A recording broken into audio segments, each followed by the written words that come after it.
గఫూర్ గారు, CPM senior leader Gafoor గారు కూడా జాయిన్ అయ్యారు. నమస్తే అండి. So after long time liquor విషయంలో ఇదేమీ కేసు ముందుకెళ్ళటం కాదు, కానీ ఆ బెయిల్ విషయంలోనే, బెయిల్ ఇవ్వటంలోనే సుప్రీంకోర్టు చేసినటువంటి, అందులోనూ సీజే ధర్మాసనం చేసినటువంటి వ్యాఖ్యలు ఇక్కడ కొద్దిగా ఇంపార్టెన్స్ అనిపించింది కాబట్టి నేను ఈ టాపిక్ తీసుకోవడం జరిగింది. అంటే ఈ కేసులో ఉన్నటువంటి తీవ్రత 10 నెలలంటే మామూలు విషయం కాదు కదా సార్. యాక్చువల్గా అయితే నిజంగానే అతని ఫ్రీడముని కట్టేలు చేసినట్టు అవుతుంది అనేది సహజంగా అందరూ భావిస్తారు. అటువంటిది చిన్న చిత్కా కోర్టు కూడా కాదు, ఏకంగా అపెక్స్ కోర్టు, సుప్రీంకోర్టు ఈ రకమైనటువంటి సీజే ధర్మాసనం మాట్లాడటం అనేదాన్ని ఎలా చూడొచ్చు? సహేతుకంగా కానీ కనపడుతుంది సార్. సురేష్ గారు, ముందు మీకు ఒక పొరపాటు అభిప్రాయాన్ని సరిచేయాలా. సుప్రీంకోర్టులో బెంచెస్ అన్ని ఈక్వల్ అండి. Judges all are equal. Chief justice కు స్పెషల్ పవర్స్ ఏమి ఉండవు. అతను అడ్మినిస్ట్రేటివ్ వర్క్ చూస్తాడు తప్ప సుప్రీంకోర్టు చీఫ్ జస్టిస్ నిరాకరిస్తే ఇంకేదో పెద్ద ఏం లేదు. నా ఉద్దేశం అది కాదు. మీరు అందుకని జాయిన్ అవ్వక ముందు నేను అన్నాను, నంబరింగ్ లో ఆటోమేటిక్ గా వచ్చినట్టుందని కూడా అన్నాను నేను. మీరు అప్పుడు ఇంకా జాయిన్ అవ్వలేదు. త్రీ జడ్జెస్ బెంచ్ ఇది. 3 జడ్జెస్ బెంచ్ వాళ్ళు చెప్పింది ఏమిటి? అయ్యా, మేము ప్రత్యేకంగా జోక్యం చేసుకున్నాం. ఎందుకంటే నార్మల్ కోర్టు కాదు కదా సుప్రీంకోర్టు అనేటువంటిది. నార్మల్ కోర్టు ట్రయల్ కోర్టు కాదు. అప్పీల్ కోర్టు అంటే హైకోర్టు.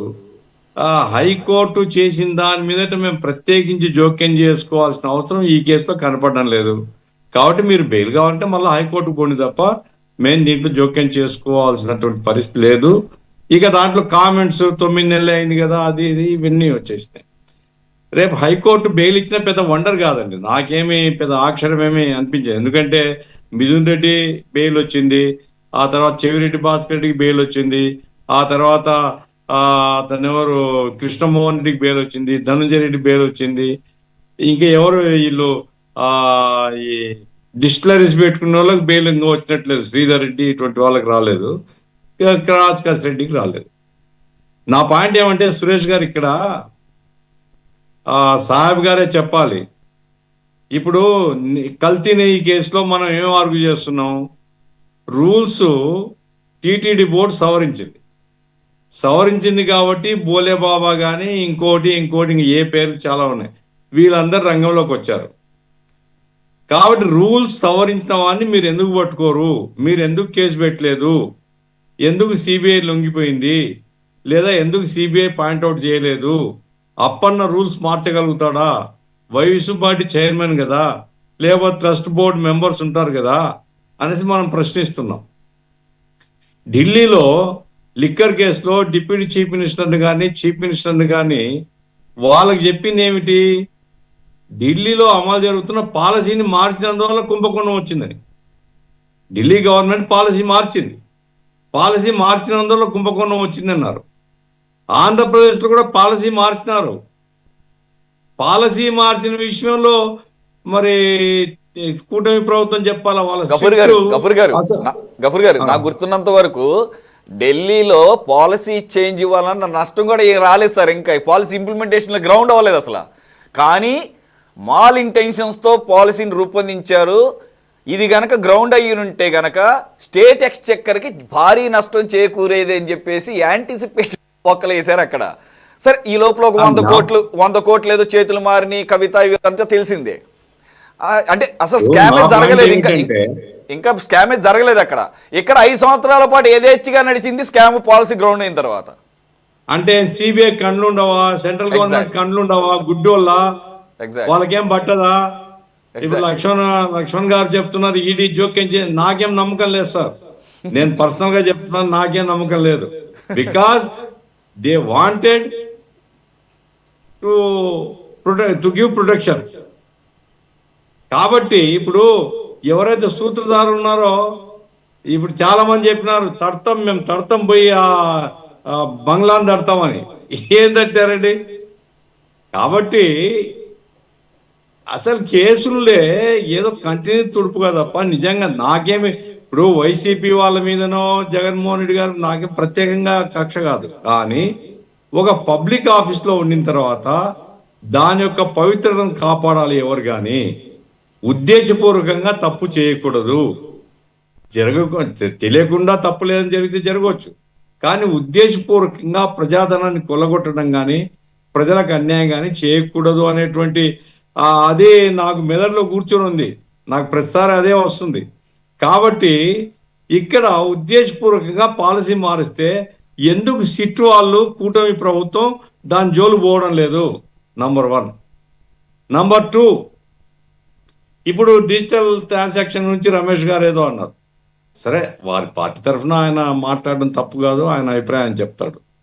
నా పాయింట్ ఏంటంటే, ఇక్కడ ఈడీ కానీ వీళ్ళందరూ జోక్యం చేసుకోవాల్సింది ఏమిటంటే, ఈ డిజిటల్ ట్రాన్సాక్షన్స్ కాకుండా మొత్తం నగదు వ్యవహారంగా మార్చినందువల్ల ఎంత సరఫరా అయింది, ఎంత అమ్ముడు పోయింది, ఏ షాప్లో ఎంత అమ్మినారు అనే లెక్కలు కూడా లేవు అనేది నాకు తెలిసినంత వరకు. అది అక్కడే కదా ఇవన్నీ చేతులు ఇవి సార్. ఇప్పుడు ఈ డిస్టిలరీస్ వాళ్ళు సరఫరా చేసిన దానికి డబ్బులు ఇవ్వడం అనేది నార్మల్ అండి. కూటమి ప్రభుత్వం చేసింది, కాంగ్రెస్ ప్రభుత్వం చేసింది, వైసీపీ ప్రభుత్వం చేసింది, నార్మల్ ప్రొసీజరు. అయితే దీంట్లో వైసీపీ వాళ్ళు కొంచెం ఎక్కువ తీసుకుని ఉండొచ్చు. ఇప్పుడు కూడా జరుగుతుంటుంది. అది ఎవరు పవిత్రులు కాదు. నా పాయింట్ ఏంటంటే, జరిగినటువంటిది మొత్తం నగదు సరఫరా, నగదు ట్రాన్సాక్షన్స్ ద్వారా ఎంత ఉత్పత్తి అయింది, ఎంత అమ్మకం జరిగింది, ప్రభుత్వానికి మొత్తం జమ అయిందా, ఏవీ లెక్కలు లేవు. ఇది తేల్చాలనేటువంటి సీరియస్నెస్ గవర్నమెంట్లో లేదు. అన్నప్పుడు సూత్రధారులు పట్టుకోవాలనే సీరియస్నెస్ లేదు. మొత్తం ఈ నగదు ట్రాన్సాక్షన్స్ ద్వారా ఎంత ఎక్చెక్కర్కు గవర్నమెంట్కి ఎంత లాస్ అయింది అని తేల్చాలా అనేటువంటి సీరియస్నెస్ లేదు. ఇప్పుడు రాజకేశ్ రెడ్డి ఇట్లాటోళ్ళ మీద కేసు పెట్టినారు. ఏం బెయిల్ ఇప్పుడు ఇస్తే ఏం కొంపలు మునుగుతాయి, ఇంకో 4 రోజుల తర్వాత ఇస్తే ఏం కొంపలు మునుగుతాయి. కాబట్టి బెయిల్ అనేది నా ఉద్దేశంలో ఆ కోర్టు కాకపోతే హైకోర్టు ఇస్తుంది. కానీ మనీ ఎక్కడెక్కడ పోయింది ఇంతవరకు తేలలేదు. అక్కడ ఏదో హైదరాబాద్లో 11 కోట్ల 5 కోట్ల ఎంతో అది దొరికింది తప్ప, మొదట్లో మీకు గుర్తుంటే సురేష్ గారు ఏం చెప్పేవాళ్ళు, డంప్స్ అన్ని ఎక్కడెక్కడ ఉన్నాయో మాకు చెప్పారు. ఆ డంప్స్ మీద పడబోతున్నాం మేము, మొత్తం కట్టలు బయటికి వస్తాయన్నారు. ఎక్కడేం బయటికి రాలే. ఇవన్నీ కూడా ప్రభుత్వం అనేటువంటిది ఆలోచించుకోవాలా. ప్రజల్లో ఉండేటువంటి, సార్ ఇది నా వ్యక్తిగత అభిప్రాయం కాదు, జనంలో ఎవరైతే ఇంటెలెక్చువల్స్ ఉంటారో అటువంటి వాళ్ళందరిలో ఉండేటువంటి ప్రశ్నలకు సమాధానం ప్రభుత్వం చెప్పాలా. లేకపోతే అప్పుడు ఏమనుకుంటాం మేమంటే, ఏం లేదయా అందరు సర్దుకున్నారు, పేరుకి ఏదో కంటిన్యూ తప్ప ఏం లేదు, అంతా సర్దుకున్నారు అని జనం అనుకుంటారు. అది కూటమికి మంచిది కాదు. మంచిది కాకపోయినా ప్రయోజనం ఉంది అని వాళ్ళు భావిస్తే మనం ఏం చేస్తాం? కాబట్టి సుప్రీంకోర్టు అనేది రెగ్యులర్ కోర్టు కాదు. సుప్రీంకోర్టు బెయిల్ మీ ఇయ్యము అని చెప్పినారు తప్ప, మీరు హైకోర్టుకు పోండి అని కూడా చెప్పారు వాళ్ళు. కాబట్టి బెయిల్ ఏదో ఇంకో సంవత్సరం రాజకేశ్ రెడ్డి లోపల ఉండడం నేనేమో అనుకోవడం లేదు. ఇప్పుడు అంబటి రాంబాబును 36 కేసులు పెట్టినామని సంతోషపడి, ఏమైంది అంబటి రాంబాబుది? హైకోర్టు చెప్పింది మిగతా 35 కేసులు అరెస్ట్ చేయొద్దని. కాబట్టి ఇవన్నీ న్యాయ వ్యవస్థ అనేటువంటిది వాళ్ళ పని వాళ్ళు చేస్తారు. ప్రభుత్వం అనేటువంటిది పట్టుదలతో తప్పు చేసిన వాడిని శిక్షించాలనే సీరియస్నెస్ ఉంటే బయటకు వస్తుంది. లేకపోతే ఇదంతా లాలుచి కుస్తీ జరుగుతుంటుంది, 3-4 సంవత్సరాలు జరుగుతుంటుంది. మనకు పని లేదు, మనం మాట్లాడుకుంటూ ఉంటాం. ఇది